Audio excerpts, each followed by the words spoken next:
জীবনচক্রের এক সোনালী অধ্যায় হলো যৌবনকাল, যে সময় থাকে প্রলয় ঠেলে সামনে চলার উদ্যমী শক্তি। অদম্য তেজমাখা যৌবনের এই সময়টি যদি রবের আনুগত্যে কাটানো যায়, তাহলে জীবনচক্রের এই ছোট্ট সময়টি হতে পারে জান্নাত প্রাপ্তির মহা উপলক্ষ। কারণ এর সময়ে আছে সীমালঙ্ঘনের দুর্বার সক্ষমতা। সেই সময় রবের তরে নিজেকে সঁপে দেওয়ার হিম্মতকে আল্লাহ বড্ড পছন্দ করেন।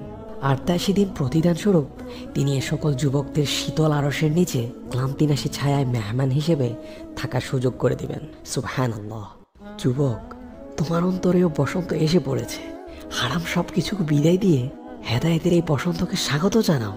মনে রেখো যুবক, বছরে কিন্তু বসন্ত একবারই আসে, আর আগামী বছর তুমি নাও থাকতে পারো। তাই সময় থাকতে নৌকার পাল টানিয়ে নাও, নয়তো ঝড় তোমাকে পৌঁছে দিবে ধ্বংসের শেষ প্রান্তে।